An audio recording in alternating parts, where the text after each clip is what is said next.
O que foi Judá? Tá falando com você. Bom dia.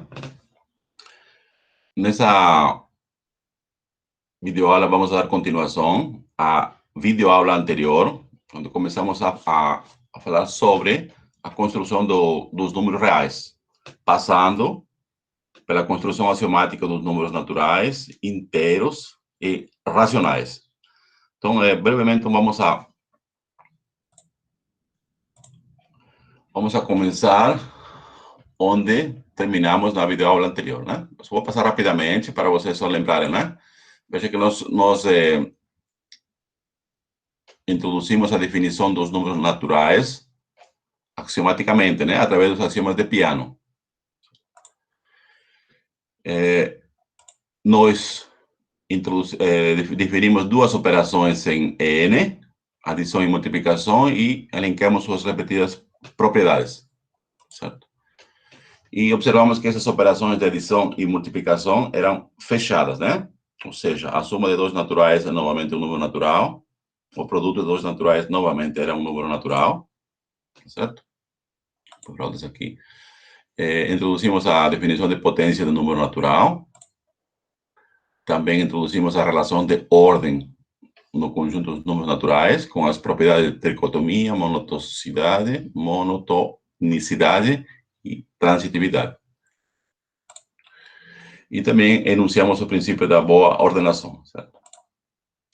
E damos alguns exemplos de princípio de indução, né? Que são afirmações que você faz no conjunto dos números naturais. Certo? Aqui, consideramos dois exemplos, que já foi visto na aula anterior. E deixamos esses dois exercícios para fazer em casa. Eu não sei se vocês fizeram aqui, caso vocês não fizeram ainda, né? Eu gostaria que vocês tentassem fazer para ficar bem claro o princípio, né? De indução. Caso você tenha dificuldade, já sabem onde perguntar, né? Ou aos monitores, ou... E aqui nós indicamos, né, uma insuficiência ou um problema no conjunto dos números naturais, né? Por exemplo, quando tentamos resolver equações de primeira ordem dessa forma aqui, dado dois números naturais, né? Queremos encontrar outro número natural que satisfaça essa simples equação, né? Nem sempre tem solução em N, né? Tal como foi indicado nesse simples exemplo aqui. Então, por isso, temos a necessidade de estender esse conjunto para um conjunto maior. Esse conjunto maior, nós indicamos como o conjunto dos números inteiros, né? Então, o conjunto de números inteiros é um conjunto maior, entre aspas, né? Que o N, e tal que ele vai herdar todas as definições ou as operações que nós definimos em N, né? Como, por exemplo, suma, multiplicação, a lei de ordem, essas coisas. E aqui elencamos especificamente qual é a cara desse conjunto Z.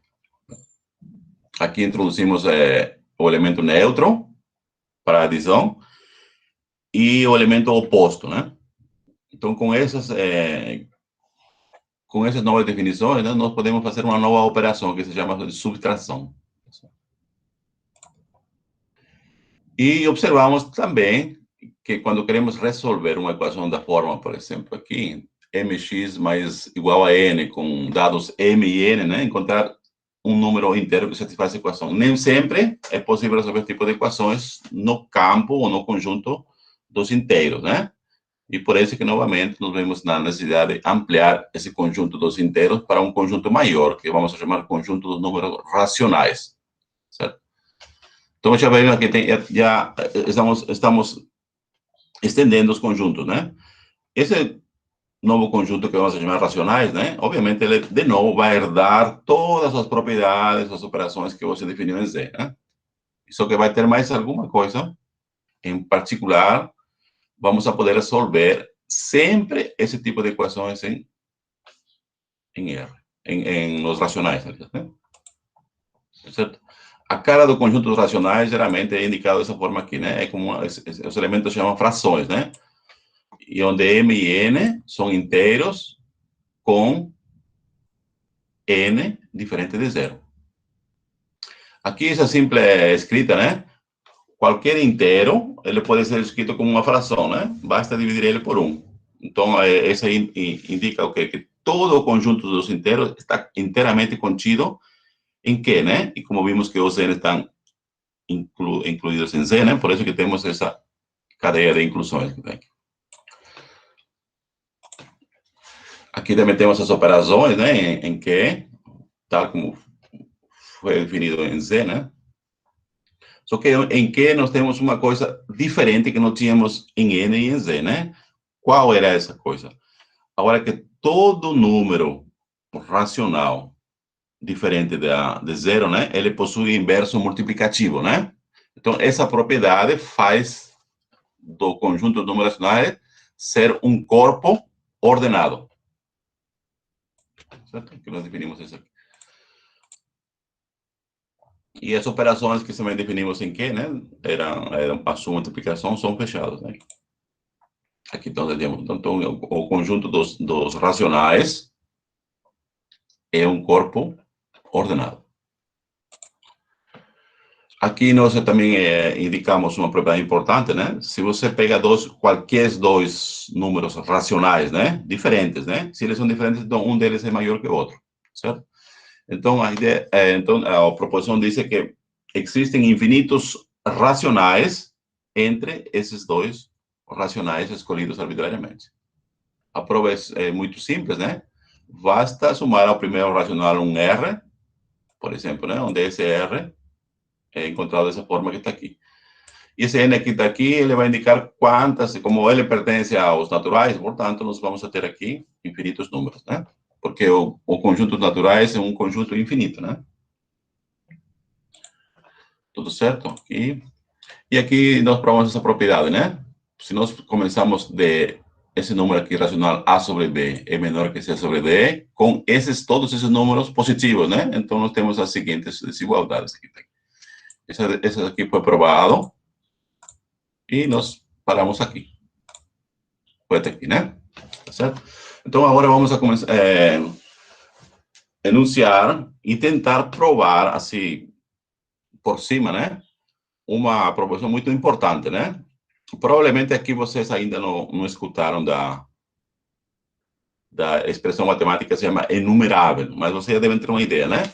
Veja o que diz a proposição. O conjunto dos números racionais é enumerável.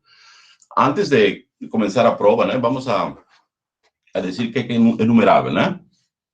Um conjunto é enumerável se ele é finito. O que significa finito, né? Finito é um conjunto é finito se seu número de elementos é finito, né? Você pode contar eles assim e terminar.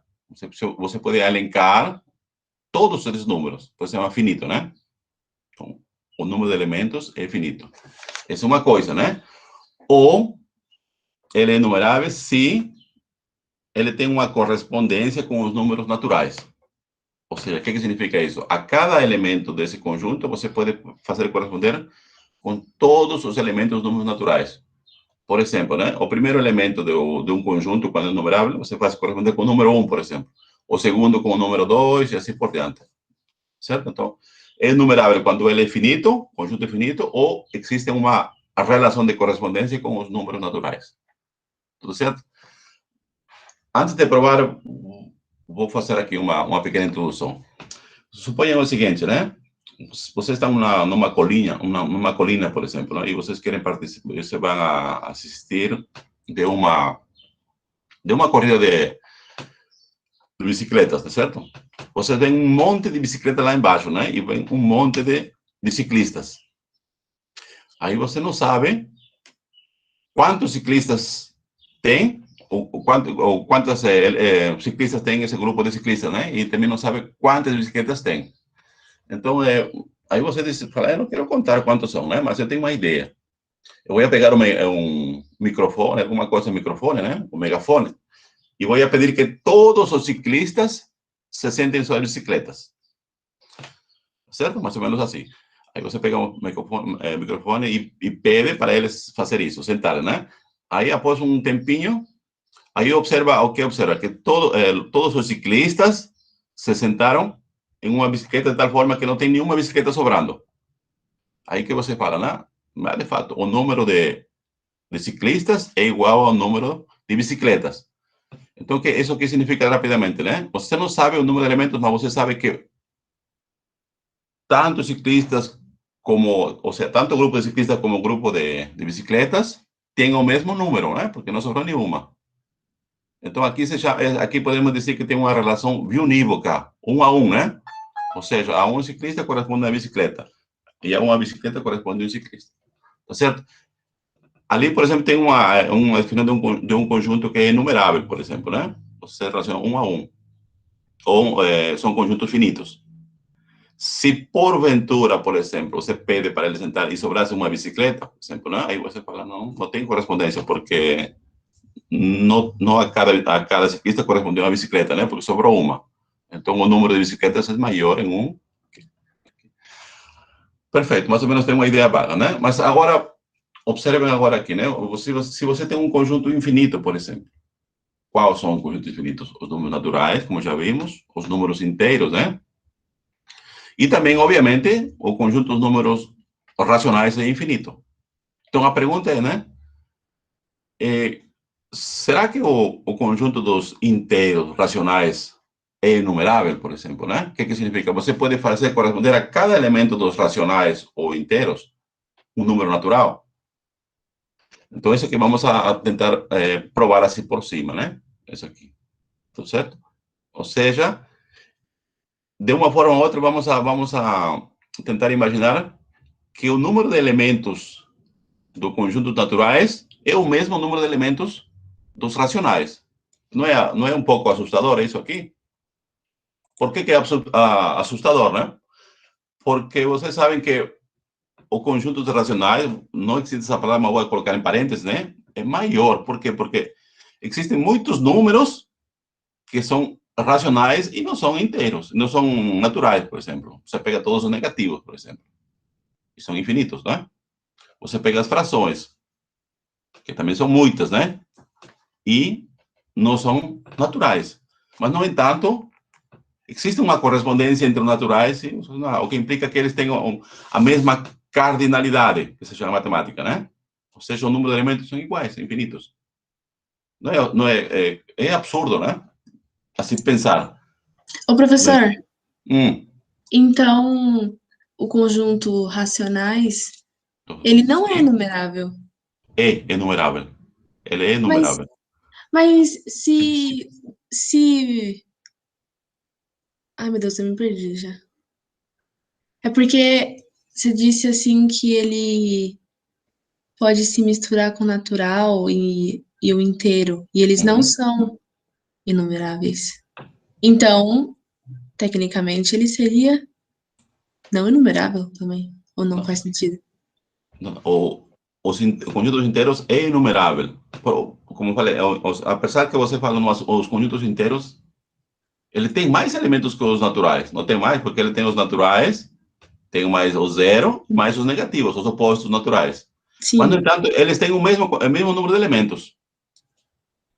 Nos racionais, ainda é um conjunto de novo, entre aspas, maior que os inteiros e, portanto, maior que os naturais, porque ele contém os dois, né? E, Ah, e tá, sim. mesmo assim, eles têm o mesmo número de elementos, ou seja, a cardinalidade deles é a mesma. Por isso que fala, essa propriedade, se você pensar, é absurdo, porque ele contradiz totalmente o raciocínio humano. Como que vai ter o mesmo? Por exemplo, se dois terços já não é natural, então já tem um elemento a mais. Aí, por exemplo, 5 quartos, por exemplo, 7 oitavos, tem os negativos, natural, mas tem um elemento mais infinito. Mas, no entanto, tem o mesmo número de elementos. Lidar com o infinito é uma coisa muito louca. Existem registros na história, né, que muitos matemáticos famosos evitavam lidar com o infinito porque ele trazia resultados totalmente contrários à razão humana. Quando se lida com... por exemplo, tem aqui, não sei se vocês já escutaram, os paradoxos de Eudócio, né? Que diz, por exemplo, se uma tartaruga e o Aquiles se encontram a uma certa distância, né? E sobre certas propriedades, por exemplo, né? Que quando os dois começam a se mexer, a caminhar, né? Se Aquiles, por exemplo, dá a mesma quantidade de passos que a tartaruga, não? Ele nunca vai alcançar a tartaruga, né? Ou outra famosa também, por exemplo, que se você se encontra a 1 metro da porta da saída de um quarto, né? Um quarto, a 1 metro da porta da saída. Aí se você começa a dar, em cada passo você vai dando a metade do passo anterior. Vamos porque você tem quantos? Só para dar um exemplo, né? 20 centímetros. No próximo passo você dá 10 centímetros, no próximo 5 centímetros, no próximo 2,5 e assim lá. Você nunca vai sair do quarto, por exemplo. Duas hipóteses acontecem, né? Então, é um exemplo vago que estou dando, né? Para dizer que lidar com o infinito é muito complicado. Ele tem resultados muito surpreendentes, não? Esse aqui é um deles. Então, vamos a tentar provar por cima, né? Tem alguns elementos aqui que a gente não está habituado realmente, né? Então, vamos a tentar provar. Vamos lá. Então, a ideia é dizer, então, que os conjuntos racionais têm a mesma cardinalidade que os elementos, os conjuntos naturais, racionais, né? Então, vejamos aqui. Seja alfa é um racional qualquer, né? Com a ideia que Q seja maior que zero. Vamos supor que o Q seja maior que zero. Então, o sinal da fração vai ser ditada por P. Então, vamos supor que o denominador Q seja positivo. Agora, o Q é inteiro, certo? Então, o sinal da fração vai ser ditada pelo P, certo? Então, esse é um número racional arbitrário. Tá certo? Então, aqui como dizíamos aqui, um número racional nós podemos escrever de infinitas formas. Tá certo? Por exemplo, 1/2 é equivalente a dizer 2/4, e é equivalente a dizer 4/8, e assim por diante. Então, você pode escrever de infinitas formas. Então, para evitar essa repetição desses números, né? Então, vamos a supor que P e Q são números primos. O que significa isso? Que o máximo divisor comum é deles 1, né? Ou que é a mesma coisa dizer que eles são divisíveis por 1 ou por eles mesmos, né? Tá certo? Vamos a introduzir aqui, vamos a chamar de altura do número racional, a soma. Então, veja aqui, o que já é positivo, né? E aqui também estou introduzindo aqui um novo termo aqui entre dois palitinhos verticais, né? O P, esse aqui se chama módulo de P. Esse módulo aqui é o maior valor entre os números P e seu elemento oposto, por exemplo, né? O maior deles. Por exemplo, se P é igual a 4, então o módulo dele é igual a 4. Se P é igual a -4, o módulo dele é 4. Porque você vai escolher o maior entre seu oposto e o número P. Como se é -4, então aqui, se o P é -4, então aqui você teria -4, aqui onde marquei, e aqui você teria 4. 4 é maior que -4, o módulo sempre é positivo, certo? Então, a altura de um número racional vai ser indicado como essa soma que está aqui. Tudo certo? Tá. Veja aqui, da definição de altura, observamos que o número de frações de altura dada é finita. Vejamos aqui um exemplo, né? Por exemplo, a altura 3, uma fração de altura 3 vai corresponder 4 frações. Quais são essas 4 frações, por exemplo? 2/1, 1/2, menos 2/1 e menos 1/2. Se você observa aqui, a altura qual é? 2 mais 1, 3, né? E aqui, 1 mais 2, 3. E aqui é o módulo de menos 2, que dá 2, mais 1, 3. Módulo de menos 1, 1, mais 2, 3. Certo? Então, assim, a altura 3 de uma fração corresponde a 4 números racionais. Tudo certo? Então, você pode agrupar o conjunto das frações pelas suas alturas. Eu não entendi esse exemplo Esse exemplo eu não entendi. Sim. Vamos ver. Você está definindo aqui a altura do número racional como sendo essa soma que está aqui. Tudo certo? A soma. Então, veja que essa soma ali é positiva, né? Por que é positiva? Porque o Q é um número natural, maior que zero, e o módulo de P, tal como foi definido, também é positivo. Tá certo? Então, a altura de qualquer número racional é dada pelo módulo de P mais Q. Por que módulo, né? Porque esse P que está aqui, ele pode ser negativo, porque ele é inteiro. Tudo certo? Então, veja aqui, por exemplo, né? Se eu quero elencar todos os números racionais de altura 3, por exemplo, né? De altura 3. Então, quais são esses números de altura 3? Aqui eu citei o exemplo. Por exemplo, o racional 2 sobre 1. Por que é de altura 3? Porque se você suma o numerador mais o denominador, dá 3. Mas também pode ser um meio. Se você suma 1 e 2, dá 3. Mas também pode ser menos 2 sobre 1, né? Por que é menos 2 sobre 1? Porque aqui, veja que tem um módulo de P. O módulo de menos 2 é 2. E mais 1, 3. Também pode ser menos 1 sobre 2. Por quê? Porque o módulo de menos 1 dá 1. E o denominador 2, então dá 1 meio, né? Dá 1 meio, a altura é 3. Esses são as únicas frações de altura 3. Tudo bem? Mas por que eu tenho que fazer fração e multiplicar pelas outras frações? Não entendi. Por que tenho que fazer? Por que eu tenho que fazer uma fração e depois multiplicar por outras frações? Aqui não estou multiplicando por outra fração. Aqui você está escolhendo, por exemplo, né? É que em matemática, quando você vai provar alguma coisa, você introduz alguns artifícios ou alguns métodos, por exemplo, né? Qual a ideia aqui? A ideia é provar, veja aqui, a ideia é provar, então, o quê?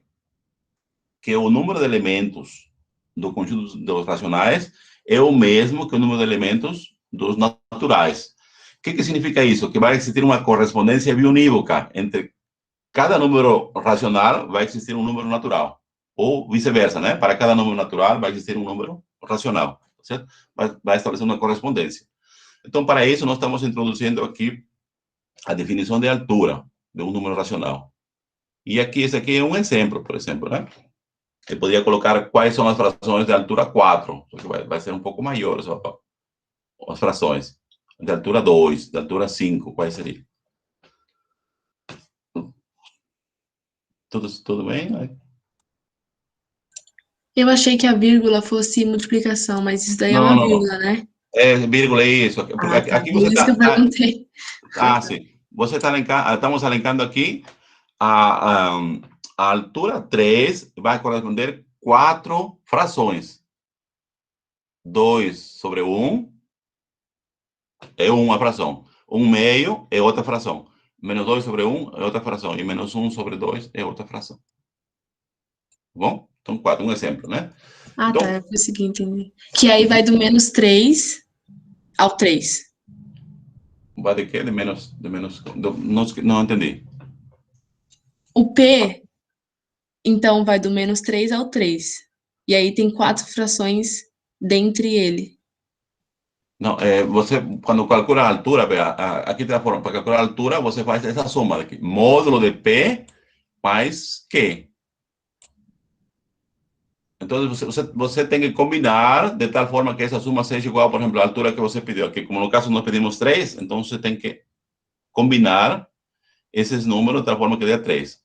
Por exemplo, né? Se quer elencar todas as frações de altura 4, por exemplo. Então, aqui você tem que combinar, por exemplo. Aqui pode escolher P igual a menos 1, por exemplo, e o Q vai ser 3. Pode escolher P igual a 3, e então o Q vai ser igual a 1. Vai ter mais frações.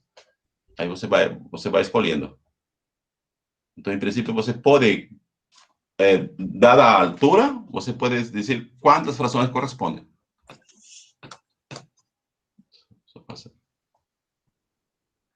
Isso é muito confuso. Eu achei muito confuso.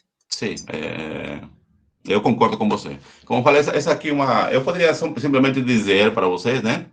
E vocês acreditarem para mim, né?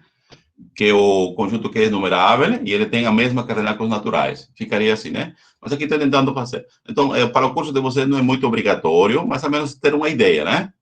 Geralmente, as provas de matemática, você tem que, às vezes, ler 4 ou 5 vezes para, às vezes, entender. É muito complicado, eu concordo com você, né? Mas, como eu falei, né? Essa aqui é uma construção dos... Então, estamos indo devagar, né? Então, vamos a continuar, certo? Eu sei que ficou ali, então provavelmente de aqui para frente a conclusão não fica muito claro, né? Mas ainda assim vamos continuar, né? Veja, então, definida a altura de um número racional, então decimos agora podemos organizar todos os números racionais segundo sua altura. O que significa isso, né? Eu vou agrupar em subgrupos. Todos os racionais de altura 1, por exemplo, tá aqui, não tem, altura 1 não tem, seria altura 2. De altura 2, está aqui. De altura 3, estão aqui. De altura 4, estão aqui. E veja que nenhum número racional ele pertence a grupos de altura diferentes. Nenhum deles. Então, cada racional ele vai pertencer a um subgrupo, de acordo à sua altura. Pela definição, né? Então, assim você vai agrupar, né? Então, dessa forma, cada número racional possui seu número, não? Isso significa, assim, é de altura 1, corresponde, sim, de altura 1 pode ser o 0, né? De altura 1 seria o 0, quando P igual a 0 e Q igual a 1. Então, por isso que tem altura 1.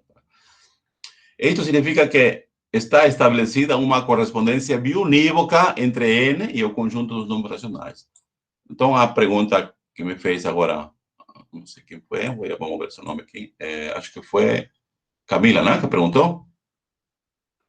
Isso fui eu. Então, a gente introduziu a altura com a intuição de a gente criar ou estabelecer uma correspondência biunívoca entre N e o conjunto dos números racionais. Se você estabeleceu essa correspondência biunívoca, aí você já pode concluir, então, que o conjunto dos naturais e dos racionais tem a mesma cardinalidade. Tudo certo? Então, é importante, então, vocês saber a conclusão da proposição, né? Que o conjunto dos números naturais e o conjunto dos números racionais tem o mesmo número de elementos, ou possuem a mesma cardinalidade. O que, como falei, parece que é absurdo, né? Como que é possível? Mas tem. Tudo bem? Mais alguma dúvida? Sim.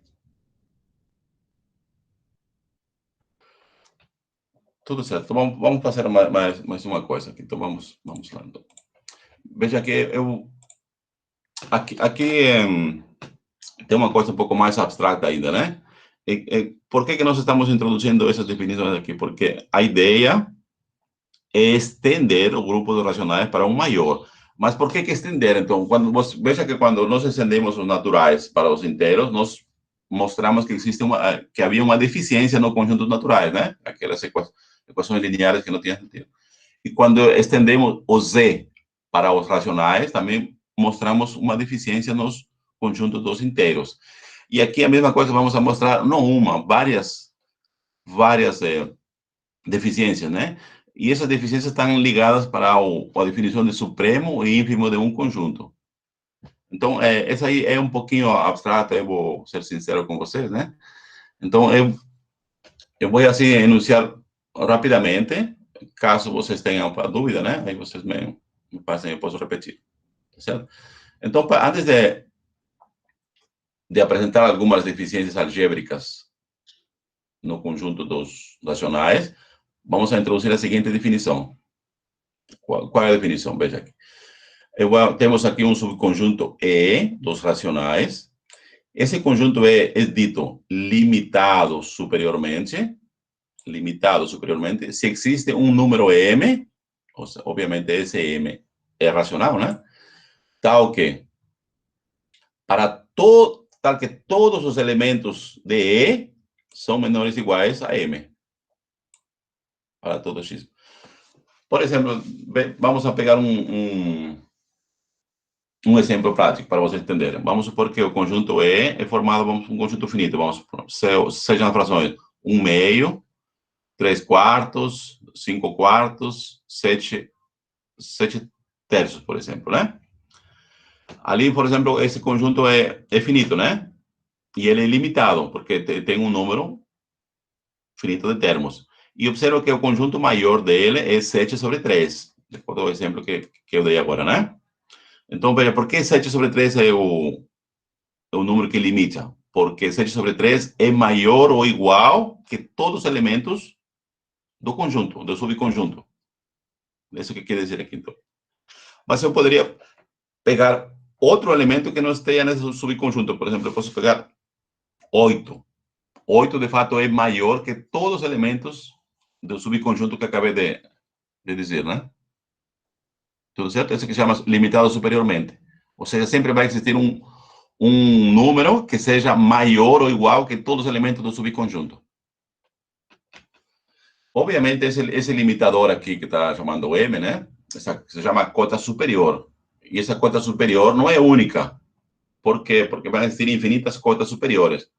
Todos os números maiores que M também são cotas superiores. Porque vão ser maiores que M. E como M era maior ou igual que os outros, né? Ô, professor, os números maiores que os outros vão ser sempre naturais ou não? Não, não sempre naturais. Por exemplo, você pega a fração, qual fração que pode pegar? 7 quintos, por exemplo, né? Aí pega 9 quintos. É de fato que 8 quintos é menor que 9 quintos. E 9 quintos não é natural. Porque nós estabelecimos também a relação de ordens naturais. Por exemplo, P é menor que Q, P que é racional, né? Se a diferença deles é maior que zero. Mas se eu pegar um número natural, 10, 15, por aí, eles vão ser maiores que as frações. Sim, maiores. Pode ser maiores. Você pode pegar, inclusive, a cota superior como número natural. Pode, tranquilamente. Só que a cota superior, ele também pode ser elemento do subconjunto. Ele pode ser elemento do subconjunto ou pode ser maior que qualquer elemento do subconjunto. Por isso que fala cotas superiores são infinito, né? O M e todos os M qualquer número, né? E qualquer número que seja maiores que M. Tudo bem? A mesma coisa vamos a definir agora para um subconjunto que é dito limitado inferiormente. Se é limitado inferiormente, se existe um número K, tal que todos os elementos de E sejam maiores ou iguais que a K. Então, nesse caso aqui, o K se chama cota inferior. E, obviamente, todos os números menores que K também são cotas inferiores para E. Vamos a ver. Oi. Eu não entendi a primeira definição. Acho que é cota superior. Eu não entendi essa parte. Eu vou deixa aqui, pera aqui muito. Eu vou descompartilhar aqui o PDF e vamos usar a janela, tá? A janela não, a lousa virtual. Tudo bem? Ok. Tá, acho que fica mais boa para a apresentação. E vamos a compartilhar a lousa. Vamos ver se ajuda. Tomara que ajude aqui. Deixa aqui carregar aqui.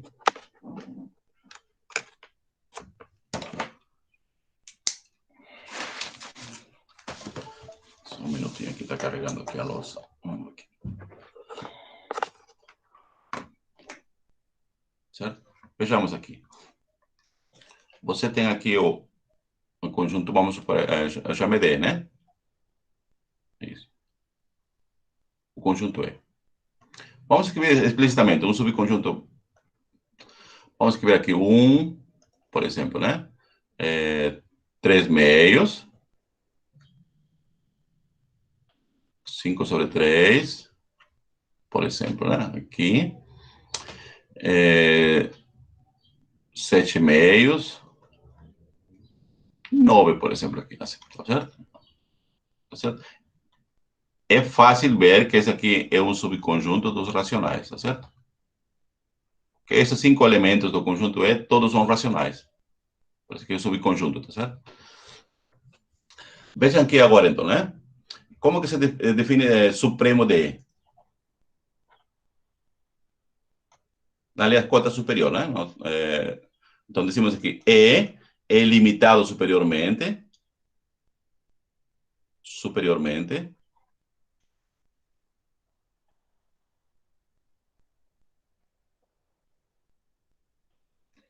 Por quê, né? Vai existir um número racional ou natural, um número M, né? Vamos chamar de M esse número aqui. Existe M, pode pertencer a que pertence a quê? Tal que esse M, ele vai ser maior ou igual que qualquer elemento de E. Vamos chamar esse elemento de X, por exemplo. O X pertence a E. Ou seja, o que significa? O M, assim, escrevendo explicitamente, o M vai ser maior ou igual que 1. Nesse caso aqui, maior que 1, né? Maior que 1. O M tem que ser maior. Aqui vamos colocar maior. Deixa eu parar aqui para não se passar confusão. Que a vezes quando está na lousa presencial, na lousa ali, você pode fazer isso aqui, né? Mas aqui não. O M tem que ser maior que 3 meios. O M tem que ser maior que 5 sobre 3. O M tem que ser maior que 7 meios. E o M tem que ser... Aqui se pode ser maior ou igual a 9. Porque aqui escrevi estritamente maior nossos 4 e aqui maior ou igual. Veja, porque o 9 é maior que todos os outros elementos. Dá para ver, certo? Então, você não pode escrever, por exemplo, M maior ou igual a 3 meios. Porque 3 meios não seria o maior de todos aqui. Tá. Então, esse M igual a 9 chama-se cota superior. Por quê? Porque, veja aqui, esse 9 que está aqui, ele é maior ou igual a todos os elementos do conjunto E. Certo? Mas também, números maiores que 9, por exemplo, você pode escolher 10, por exemplo. Não? Se M é 10, ele também é cota superior. Por quê? Porque o 10 é maior que cada um dos elementos de E.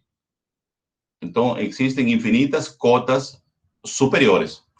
Porque a primeira, aqui, M igual a 9, é uma cota superior que pertence ao subconjunto.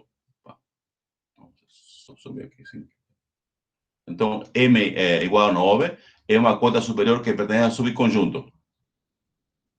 No entanto, se você escolhe 10, é uma cota superior que não pertence ao subconjunto. Tudo bem? Melhorou um pouquinho? Sim. Tá. Usando esse mesmo exemplo, nós podemos definir um conjunto limitado inferiormente. Aqui, por exemplo, esse conjunto E é limitado inferiormente. Qual seria mencione para mim duas cotas inferiores, por exemplo. Quais seriam as cotas inferiores para esse conjunto? Seria 1? Oi?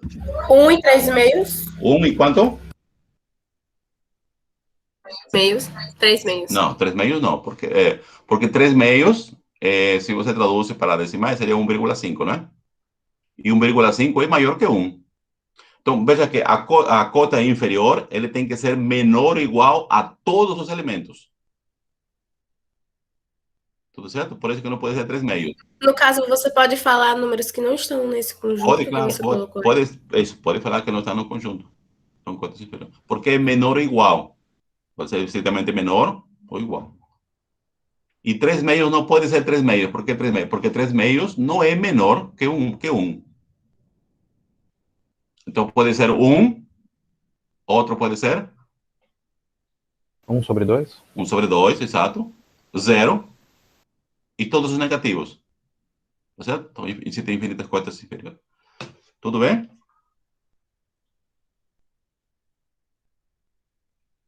Tudo certo? Então as cotas, Tudo tanto superior Sim. como inferior, vale apenas para o subconjunto?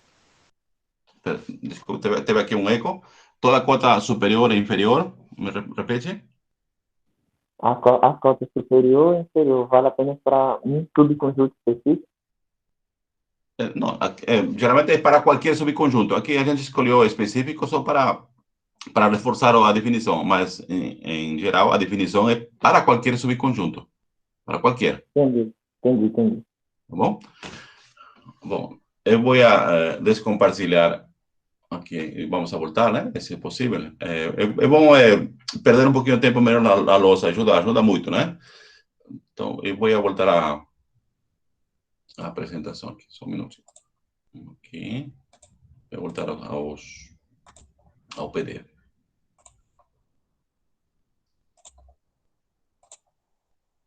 Vamos voltar aqui. Tá certo? Agora já está definido a limitado superiormente e limitado inferiormente. Agora vamos a dizer o seguinte, né? Dizemos que alfa, um número racional, é um elemento mínimo ou máximo de E é um subconjunto de quê, né? Se é uma cota inferior, e além disso, alfa pertence a ele. Vejam aqui uma coisa importante, né? Cotas, nós definimos cota superior e cota inferior de subconjuntos. Agora vamos definir elemento máximo e elemento mínimo. Então, nós decimos que, por exemplo, alfa é um elemento mínimo do subconjunto E, se ele é uma cota inferior e, ao mesmo tempo, ele pertence ao conjunto, ao subconjunto. Se você lembra aquele conjunto que nós fizemos agora na lousa virtual, né? O ideal seria compartilhar a lousa virtual para lá, mas aqui não dá para colocar as duas janelas ao mesmo tempo. Então, veja aqui. No exemplo, se vocês lembram que o E era 1, 3 meios. Deixa eu lembrar aqui. Era 1, 3 meios, 5 tercios e 7 meios e 9, né? Por exemplo, aqui. Nós dizemos que esse subconjunto tem infinitas cotas superiores, por exemplo, né? E era de 9 para cima. Só que agora vamos definir elemento máximo. Elemento máximo é uma cota superior e, além do mais, essa cota superior tem que pertencer ao conjunto. Portanto, nesse exemplo, o elemento máximo vai ser 9. Professor, Oi? eu acho que você está compartilhando a tela errada. Certo, assim. Sim. A gente está vendo um boleto aqui. É verdade. Vamos a trocar aqui. Aqui que vamos a trocar. Vai ser abrir tanta janela que... Isso, vamos aqui, voltar aqui. Vamos a voltar aqui Vamos a voltar aqui. Por exemplo, nesse subconjunto E que acabamos de analisar, né? Nós dizemos que existem infinitas cotas superiores e infinitas cotas inferiores. As cotas superiores nós alencamos a partir de 9 para cima, né? Tá certo aqui, né? Por exemplo, cotas superiores de 9 para cima. E os números maiores que 9. Então, dizemos que 9 é um elemento máximo de E. Por quê? Porque ele é cota superior e, além disso, ele pertence ao conjunto. Por que 10, por exemplo, não é elemento máximo? 10 é cota superior, no entanto, 10 não pertence a esse conjunto. Tá certo? Então, existe aqui Então, o elemento máximo é uma cota superior, mas ele pertence ao subconjunto. A mesma coisa com o elemento mínimo. O elemento mínimo é uma cota inferior que pertence ao conjunto. Então, esse subconjunto E aqui em particular, né? Ele tem elemento máximo e elemento mínimo. O elemento máximo é 9 e o elemento mínimo é 1. Tudo certo? Sim, isso daí é mais fácil de entender. Sim, só linguajar, né? Para quando você fala em elemento máximo de um conjunto, quando você escute, né? Aquela cota superior, mas ele tem que pertencer ao conjunto. Vamos agora compartilhar o PDF para voltar, certo? Vamos a compartilhar o PDF do slide mesmo, não do boleto. Deixa um minuto.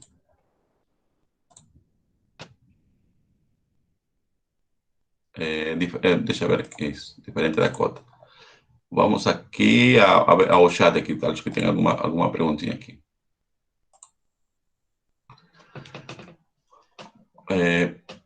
Gabriel Moraes disse, só podem existir um elemento mínimo ou máximo, diferente da cota. Isso. Pode ser um elemento máximo só e um elemento mínimo. Isso em alguns subconjuntos, né? Ou seja, se existe o elemento máximo e o elemento mínimo de um subconjunto, eles são únicos. Então, não pode ter dois elementos máximos num conjunto, nem dois elementos mínimos de um conjunto. Tudo certo? Isso aí, Gabriel. Tá, vamos a... Aqui tem uma definição, essa aqui concordo que deve ser um pouquinho confuso, mas vamos a tentar entender também de novo, né? Já está acabando a parte abstrata, né? Vamos a dizer que o número beta, que é racional, é o supremo de um conjunto limitado. Veja que nós introduzimos limitado superiormente, cota superior, elemento máximo e mínimo. Agora vamos introduzir supremo. Decimos que o número natural B, número racional beta, é o supremo de um conjunto limitado superiormente, que chamamos E, né? Seu conjunto E, se é a menor cotas superiores. Veja que nós dizemos que existem infinitas cotas superiores. Então, o supremo de todas as cotas superiores que existem, você vai escolher a menor das cotas. Então, a menor das cotas superiores se chama supremo de um subconjunto. Aqui eu escrevi aqui matematicamente, o que significa isso, né? Se, por exemplo, tem aqui outro número racional, que se chama de sigma, né? É outra cota superior, né? O que significa, então? Que beta tem que ser menor ou igual a sigma, né? Por que menor ou igual? Porque, pela definição, o beta é a menor das cotas superiores. Ou seja, o sigma, ele pode ser igual a beta ou maior que ele. Não pode ser menor que beta. Tá certo? De todas as cotas superiores, todas que você tem no infinito, você vai escolher a menor delas. Essa menor chama-se supremo. Tudo certo? E aqui também, isso aqui em termos matemáticos, né? Se para todo elemento de E cumpre-se, ou seja, aqui também aqui da definição, né? Por que cumpre-se? Todo elemento de E é menor ou igual a beta. Por quê? Porque beta é uma cota superior. No entanto, né? Se você consegue um número arbitrário positivo, assim, né? Vai existir um elemento de E tal que, se você perturba o beta, ou você subtrai alguma coisa pequena como você queira, então vai existir um elemento X que seja maior que essa diferença que está aqui. Ou seja, o que significa? Se ao supremo você subtrai alguns decimais, por menor que você acha que seja, ele já não vai ser supremo. Por quê? Porque vai ter um elemento do subconjunto E que vai ser maior que esse elemento perturbado, ou seja, beta menos epsilon. Professor, então, só para confirmar, Aham. dando aquele último exemplo que a gente fez, Uhum. então, o 9, ele seria o menor de todas as cotas. Isso, esse seria o supremo. Isso, exato, que seria o supremo do conjunto, mas ele seria o menor de todos. Isso, menor de todos. E aí, Tá. veja que o supremo, além desse conjunto, coincide com o elemento máximo. Sim, certo. Tá? Uhum. Tudo bem? Tá. Mas eu só não entendi por que tem que fazer o beta menos o... É o E Sim. ali? Epsilon. Eu vou a descompartilhar novamente e vou a usar a lousa virtual, tá bom? Vamos aqui, vamos a compartilhar a lousa. Eu tenho que aprender esse aqui para não perder tempo nessas trocas aqui. Vamos aqui, vamos fazer um pequeno desenho aqui. Vamos a supor que nessa linha estejam todos os números racionais, tá certo? E vamos a supor que o nosso conjunto racional seja essa porção que está aqui, aqui e aqui, tá certo? Vamos supor que nesse intervalinho aqui estejam todos os elementos de E, tá certo? Portanto, esse que está aqui, ele vai ser o supremo. Vamos chamar o supremo beta, tá certo? O que significa isso? Se representamos com x os elementos de E, né? Então significa que o x é menor ou igual a beta, certo? Beta é o supremo. O que diz aqui? Essa aqui é a primeira parte. Agora, se você diminui, aqui, por exemplo, aqui você escolhe, aqui vamos a denotar, geralmente é comum em matemática superior, chamar com epsilon um número arbitrário, positivo, suficientemente pequeno, né? Assim, maior que zero. Você pode pensar o epsilon da seguinte forma, por exemplo, né? Pode pensar assim, igual a 0,0001. Tão pequeno como você queira. Ou, se você quer, pode escrever 10 a la menos 8, por exemplo. É um número positivo, mas é muito, muito pequeno, tá certo? Então, o que acontece aqui? Se você subtrai a esse supremo, que era beta, né? Esse número arbitrário positivo pequeno, epsilon, obviamente ele vai ser menor que beta, tá certo? Em alguma coisa. Então, e ele vai estar um pouquinho para a esquerda. Vamos a supor, vamos a colocar vermelho aqui. Ah, entendi. Então, vamos supor que seja aqui. Obviamente, então eu estou para o gráfico que está aqui, né? Então, aqui seja beta menos esse número positivo arbitrário. Então, o que significa? Então vai existir agora um elemento de subconjunto que vai ser maior que ele. Então, aqui vai ter um x' por exemplo, né? Tá? Que o x' agora vai ser maior que esse beta menos epsilon. Então, se você diminui ao menos em um pouquinho o beta, ele já não vai ser mais supremo. Por quê? Porque vai ter um elemento do subconjunto que vai ser maior que esse supremo diminuído em alguma coisa. Mas aí, então, os resultados são infinitos. Não é? Como infinitos? Porque sempre eu vou ter um supremo em certo conjunto. Aí eu sempre vou ficar diminuindo. Então vai ser infinito. Pode ser que seja. Então, existem infinitos elementos, mas pode ser que existem infinitos ou não. A ideia é, se existe ao menos um, aí já deixou de ser supremo. Sim, porque a ideia é, por que pode ser infinito? Porque, veja, aqui, tranquilamente, vamos a ver daqui a pouquinho, né? Esse beta que está aqui, ele, o supremo, ele nem sempre pertence ao subconjunto. A diferença do elemento maximal, que ele pertencia ao conjunto. Ele era a cota superior e também pertencia ao subconjunto. Agora, o supremo, ele nem sempre pertence ao subconjunto. Tudo certo? Por isso que se fala, ao menos existe um número.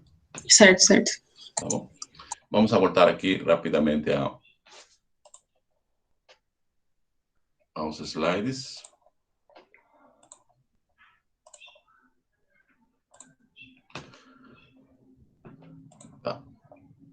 Tá certo? A anotação é aqui. Agora, obviamente, vamos fazer a mesma definição. Aqui, obviamente, está a definição que chama, né? A unicidade. Se um conjunto é limitado superiormente, é possível supremo, esse supremo é único. Tá certo? Então, um subconjunto não pode ter mais de um supremo. Se existir esse supremo é único. E aqui está a prova, né? Eu vou deixar aqui a prova, não vou entrar em detalhes, né? Aí vocês podem dar uma olhadinha depois. Vamos avançando, né? A mesma definição que fizemos para o supremo, vamos fazer para o ínfimo. Só que o ínfimo vamos definir para conjuntos limitados inferiormente. Tá certo?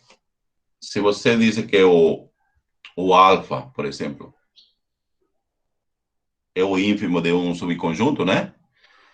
E aí fala, não, mas tem outro número, vamos chamar sigma, pero sigma é também outra cota inferior para ele. Então, significa que o alfa vai ser maior ou igual a sigma, né? Por quê? Porque o alfa é o maior das cotas inferiores. Não pode ter outra cota maior que alfa. Aí já não seria supremo. Aqui é a mesma coisa, né? Se você perturba um pouquinho o ínfimo, né? Aí vai ser um elemento que vai ser menor que esse alfa mais epsilon. E também se prova que esse ínfimo é único, né? Tal como foi o supremo. A demonstração é análoga à provação anterior. Aqui tem um pequeno exemplo, né? Veja que vamos supor que aqui vocês têm aqui um conjunto fechado de racionais, tá certo?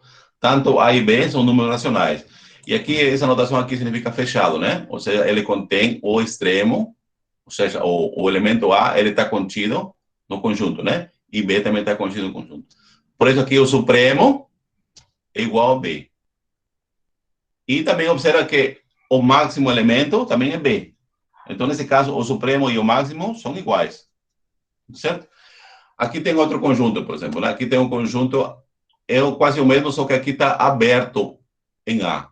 O que significa aberto? Significa que esse conjunto, ele não contém o elemento A. Tudo certo? Não contém o elemento A. Então, se nós queremos calcular o ínfimo, não? O ínfimo é A. Mas aí eu pergunto para você, e qual é o mínimo? O mínimo elemento desse conjunto? Aberto em A até B. É o próprio A? Não. Por que não é A, né? Porque o A é cota, de fato, é cota inferior, mas o A não pertence a esse conjunto. Veja, porque está aberto, né? Quando o ínfimo é maior que A. Oi? O ínfimo é maior que A. Não, o ínfimo é A. O ínfimo é A.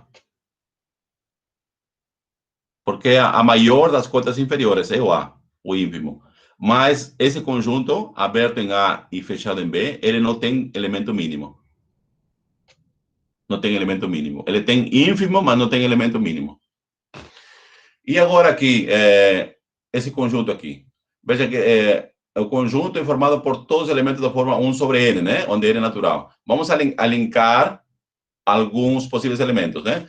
O primeiro elemento é quando n é igual a 1. 1 sobre 1 dá 1. O próximo elemento, vírgula. Quando n é igual a 2, seria 1 meio. O próximo elemento, 1 sobre 3. O próximo, 1 sobre 4. 1 sobre 5, né? Então, esse conjunto que está aqui entre chaves, né? É o conjunto formado por quais elementos? 1, vírgula, 1 meio, vírgula, 1 sobre 3, vírgula, 1 sobre 4, vírgula, 1 sobre 5. Certo? Aqui, qual o ínfimo desse conjunto?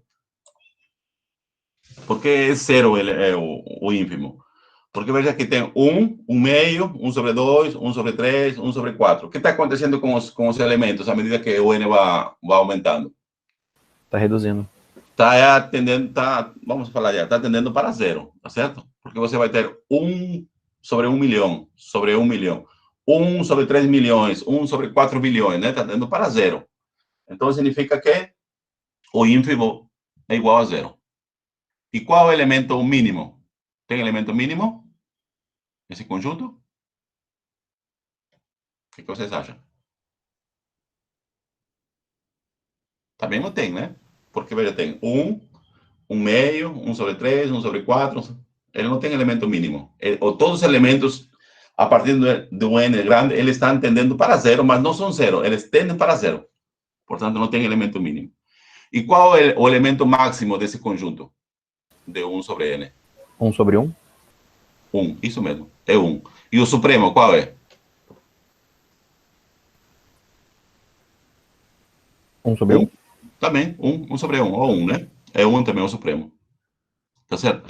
Como podem ver nesses exemplos, então, dizemos que então, o supremo e o ínfimo de um conjunto podem ou não podem pertencer ao conjunto. Tudo certo? Podem ou não podem pertencer ao conjunto. Agora, eu sei que essa coisa aqui é um pouquinho complicado. Inclusive, isso aqui se estuda para alunos de graduação. Tem uma disciplina que se chama análise matemática, né? Que se estuda um pouquinho isso aqui. Mas é importante porque ajuda a mostrar a deficiência dos racionais. Agora eu vou fazer, provavelmente vocês estudaram dízimas periódicas, né? Dízimas periódicas na escola. Então vamos só lembrar aqui um pouquinho. Eu vou descompartilhar. Vamos descompartilhar agora a lousa. Aliás, compartilhar o PDF e vamos compartilhar a lousa.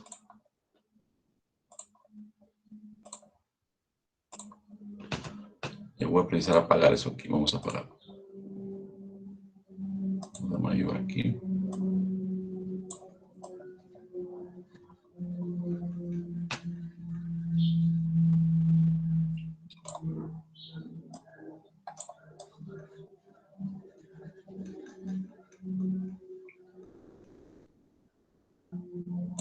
Então, mais ou menos. Prontinho. Vamos colocar agora o lápis. Tudo certo, né?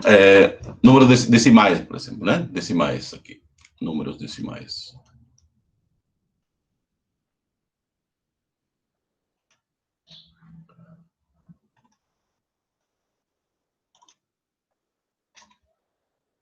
Vejam aqui, né? Nós temos aqui um racional. P sobre Q. Vamos ter alguns casos, né? Se o Q é múltiplo de 10,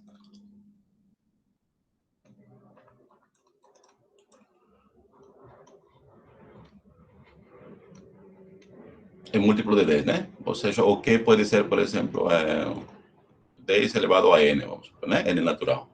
Pode ser 10, 100, 1000, 10.000, 100.000, né? E assim por diante, né? Então, o que acontece com essa fração que está aqui? Eu vou colocar números aqui. Vamos supor que P seja igual a 379. E o Q seja igual a 10, por exemplo, né? O que acontece com a fração P sobre Q?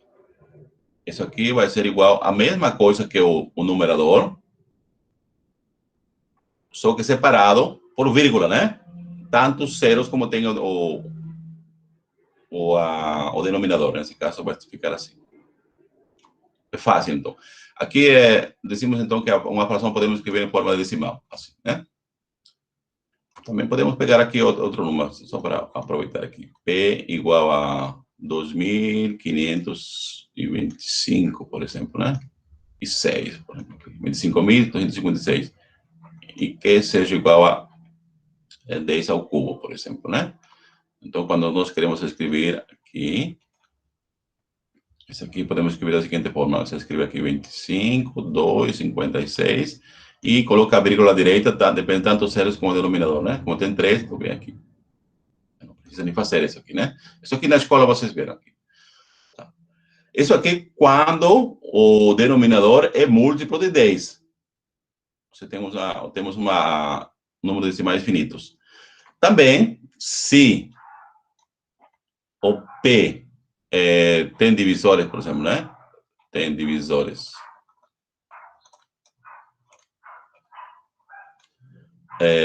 2 e o 5. Também, ou seja, P não, é que, desculpa, que, o denominador, né? Se que tem divisores 2 ou 5, também obtemos uma dízima periódica finita, né? Obtemos decimais finitos. Vamos colocar aqui, decimais finitos.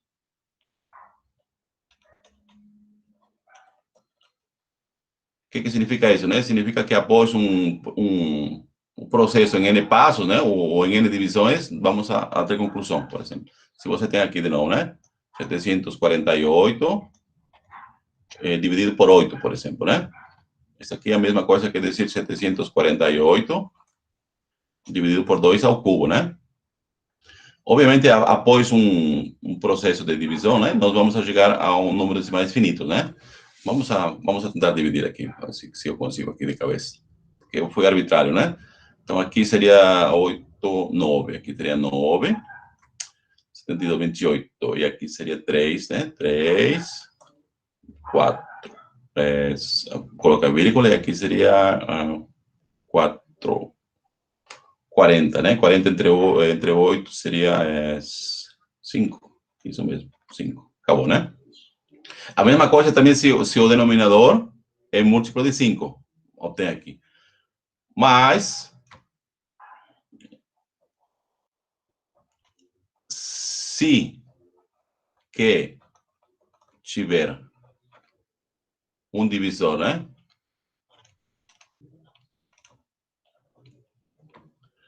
Diferente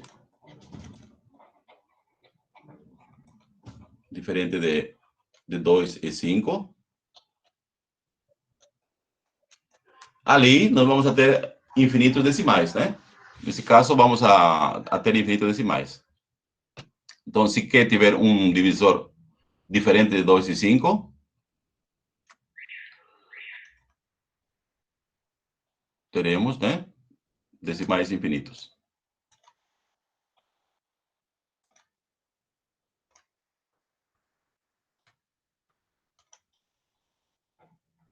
Certo? Decimais infinitos. E aqui, quando aparece decimais infinitos, aparece alguma coisa que é periódico, né? Periodicidade. Por exemplo, aqui, vamos considerar um exemplo. Por exemplo, nós temos 965 sobre 132, por exemplo, né? 132. Isso aqui nós podemos escrever assim, 965 132, né? Tá, 132. 132 tem vamos deixar assim conta. Eu queria escrever aqui como produto de divisores, né? 132. A gente vai passar aqui rapidinho. 132. Vamos a fechar aqui.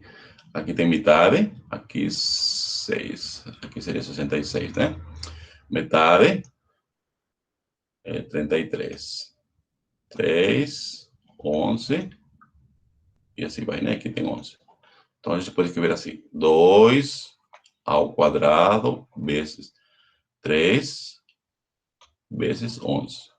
Então, como podem ver, 132 já tem múltiplo de 3 e de 11, né? Que são diferentes de 2 e 5. Então, é de esperar, quando a gente vai fazer aqui, vai aparecer decimais infinitos, né? E aqui eu escrevi aqui, já calculei aqui, é 7,31, 06, 06, e aqui vai. Reticência, né? Aqui. Ou você pode escrever também assim, né? Mais prático. 7,31. E aqui pode escrever 0,6. Parênteses, né? Assim. Significa que se vai repetir esse aqui. Esse aqui se chama período, né? O 0,6 é período. E o comprimento do período é 2, né? Porque tem 2 elementos que tem. Em muitos casos, por exemplo, nós temos essa fração decimal periódica e nós queremos passar como que se transforma essa decimal periódico aqui para essa fração que está aqui. Certo? Isso aqui, para observar, vamos ver como podemos escrever, né? 7,31. A gente pode escrever assim, né? 7,31, ou se você prefere, como podemos escrever 7,31? 7,30, isso mesmo, 7,31, né? Aqui, mais, vou escrever isso aqui, mais. Veja que eu vou escrever esses dois termos que está aqui. Como que seria? Se eu quero adicionar a essa expressão que está aqui, como que eu escreveria? Escreveria simplesmente assim, né? 0,6 sobre 10 a 4, certo? Porque até aqui quantos decimais tem? Tem 4, né? 1, 2, 3 e 4, certo? E se eu quero escrever agora esse camarada que está aqui, o que eu posso fazer? 0,6 sobre 10 a sexta, né? Por que a sexta? Porque tem 6 decimais, tá vendo aqui? Se queremos escrever novamente aqui os próximos que aparecem aqui, que não está escrito, né? Vai ser 0,6 sobre 10 a 8. E assim por diante, certo? Então, vamos lá, escrever aqui. Mas 731, veja que é aqui um decimal finito, né? Um número decimal finito. Então, esse aqui podemos escrever assim, 731 sobre 100, né? Assim. Mas, aqui eu tenho 6 sobre 10, 4. Vou escrever 6. Em vez de 0,6, 10, 4. Mais 6 sobre 10, 6. Mais 6 sobre 10, 8. Não é assim? E reticências. Agora, minha pergunta é, né? Como que se chamam esses termos a partir do segundo? Aqui. Esses por aqui. Essa suma ali tem um nome específico. Vocês na escola provavelmente já estudaram.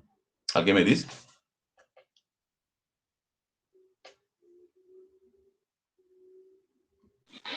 Como que Dízima chama? periódica? É uma progressão geométrica, não é uma progressão geométrica? Uma sequência geométrica. Certo? Vocês estudaram progressão geométrica, né, na escola? Então, veja que uma progressão geométrica, só para lembrar para vocês, depois eu volto aqui, né? Então, só para lembrar, então vou apagar aqui na frente. Aqui. Só um minutinho. Aí. Vamos lembrar aqui, para ter espaço. Depois eu volto para baixo.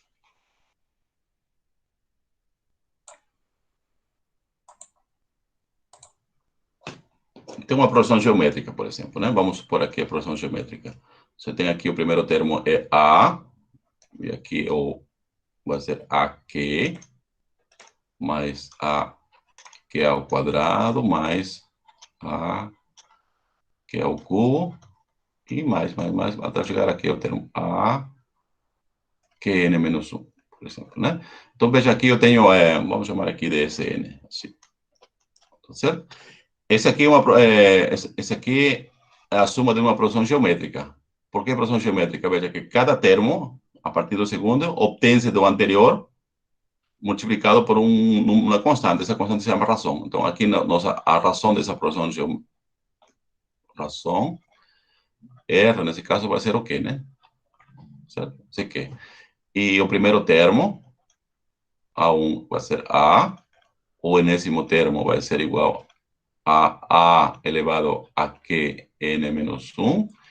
E o número de termos é N, né? Tá certo? Portanto, existe uma fórmula já prontinha, né? A gente pode deduzir, mas vamos ver.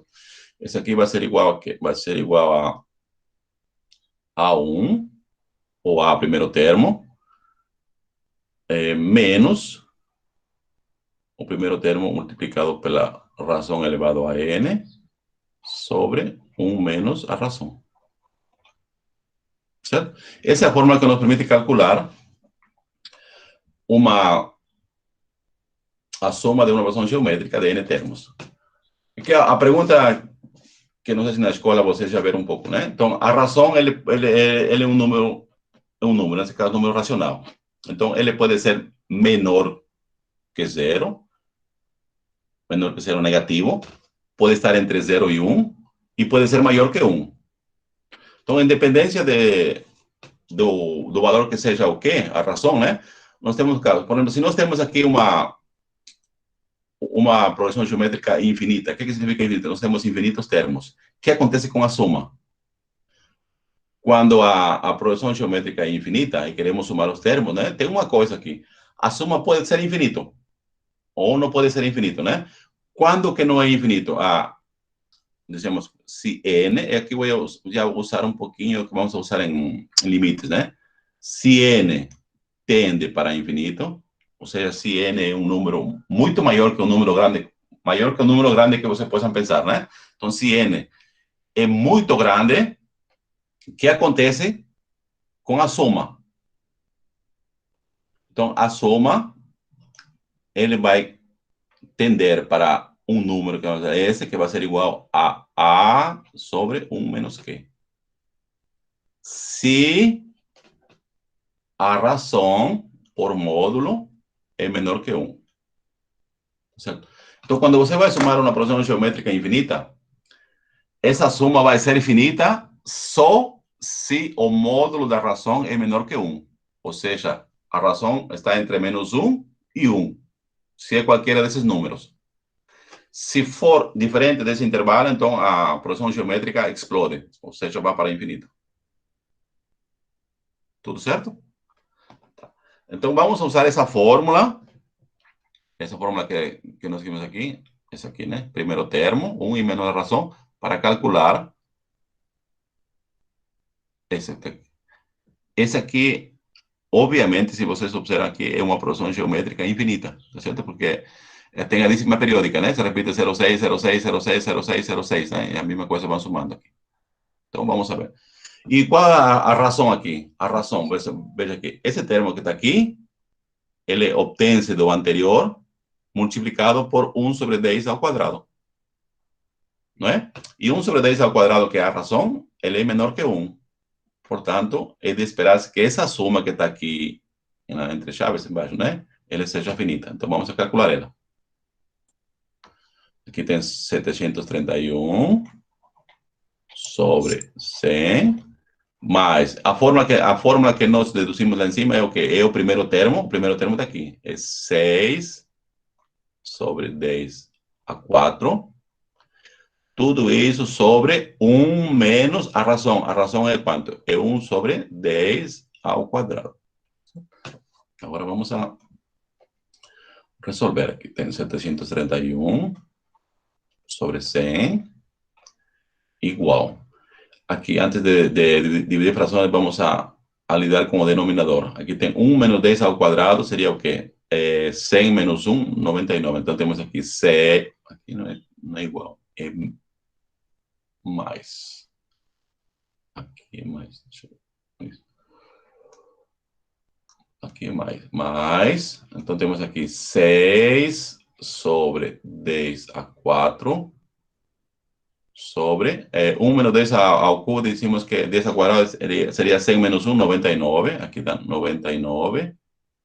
sobre 10 ao quadrado, né? Vamos um pouquinho para a direita.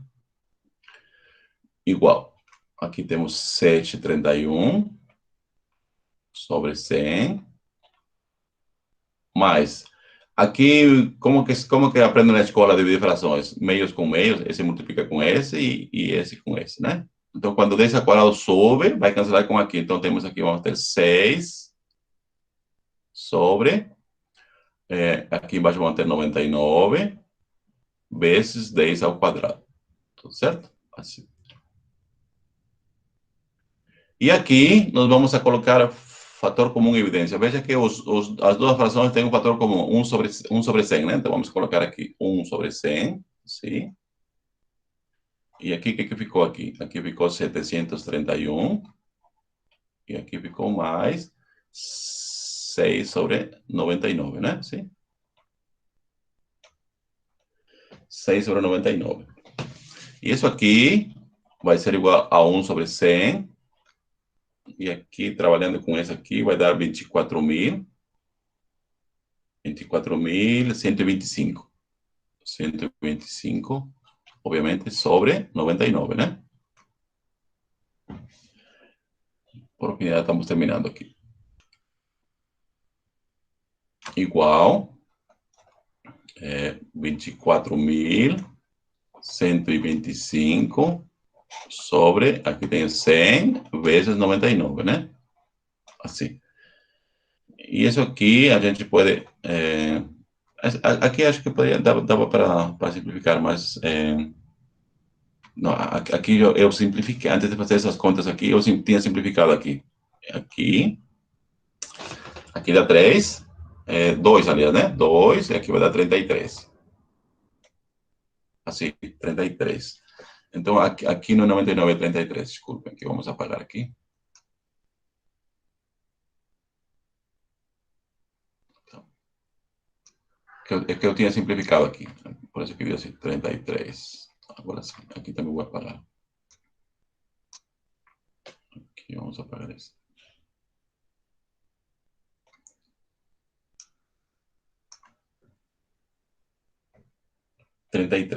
E isso aqui, após simplificações, veja que você pode aqui escrever aqui como um produto de fatores primos e cancela, vamos a chegar à mesma coisa que nós tínhamos aqui, 965 sobre 132, que justamente foi aquela fração que deu origem, esse aqui, né? Esse aqui tá aqui. Ou seja, nós aprendemos um método transformar dízimas periódicas em número racional. Esse não quis dizer que são números racionais, é número racional, mas aqui colocou em forma de número racional, tá certo? É uma forma fácil que eu já vi, inclusive, muitos perguntas de matemática de antigos vestibulares, né, que do Enem, perguntam isso. Tudo bem? Não sei se ficou claro, um pouquinho falado. Isso aí é a coisa mais confusa que eu já vi em toda a minha vida. Confuso? Eu também achei um pouco confuso. Um pouco não, aliás, achei bem confuso.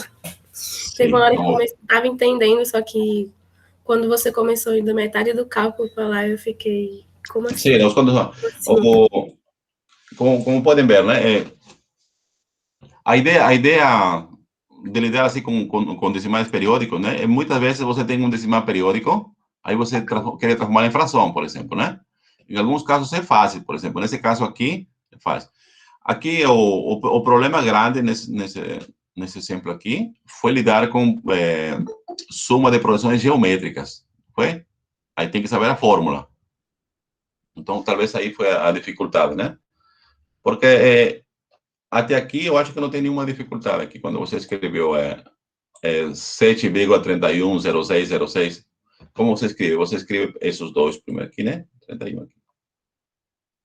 Agora, esse 06 que aparece aqui, você soma aqui quando você suma, por exemplo, 06 sobre 10, ou 6, 10 à quarta potência, né? Ou seja, vai ficar aqui 0,006. Se você soma com essa, você chega até aqui. Certo? Agora, para somar isso aqui. Esse aqui tem quantas decimais? 2, 4, 6. Você tem que somar isso aqui. Aí, assim vai.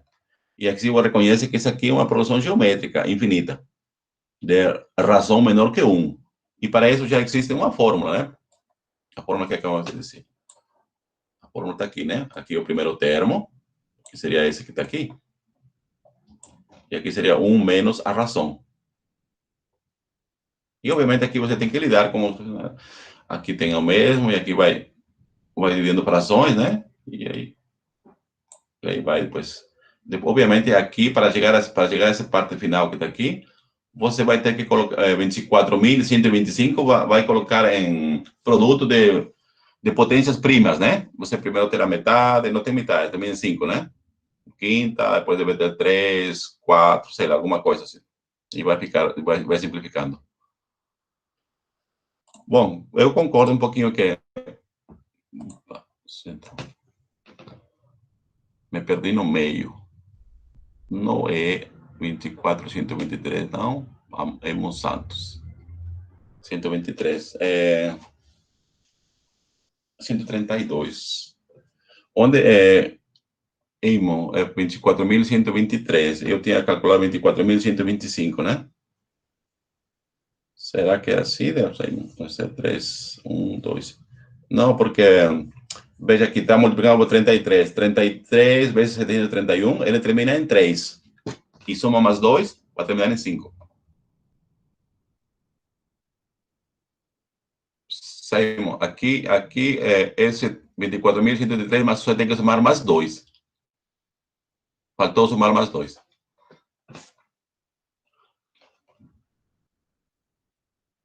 Tá bom? Tá. Agora vamos a parar aqui, vamos a voltar ao nosso slide. Aliás, está na hora de despedirnos, né? Vou parar a gravação, então.